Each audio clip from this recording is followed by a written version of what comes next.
हिंदी कहानी खुद की पहचान करो। एक बार की बात है, किसी गांव के पास बहती नदी के किनारे बुद्ध बैठे थे। किनारे पर पत्थरों की भरमार थी, पर छोटी सी वह नदी अपनी तरल धारा के कारण आगे बढ़ती ही जा रही थी। बुद्ध ने विचार किया कि यह छोटी सी नदी अपनी तरलता के कारण कितनों की प्यास बुझाती है, लेकिन भारी भरकम पत्थर एक ही स्थान पर पड़े रहते हैं और दूसरों के मार्ग में बाधक बनते रहते हैं। इस घटना की सीख यह है कि दूसरों के रास्ते में रोड़े अटकाने वाले खुद कभी आगे नहीं बढ़ पाते, परंतु जो दूसरों को सद्भाव और स्नेह देता है वह स्वयं भी आगे बढ़ जाता है। बुद्ध ऐसे ही विचारों में मगन थे कि तभी उन्होंने ग्रामीणों की एक भीड़ को अपनी ओर आते देखा।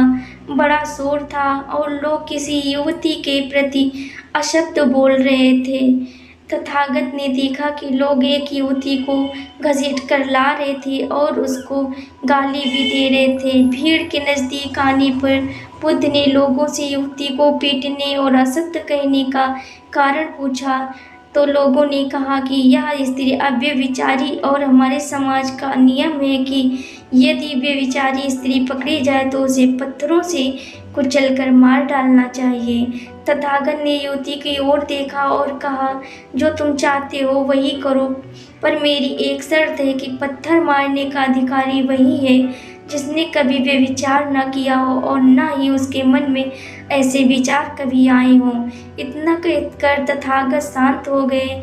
चारों ओर मौन था। कुछ समय बाद लोगों की भीड़ मन में पश्चाताप का भाव लिए हुए वहां से विदा हो गई।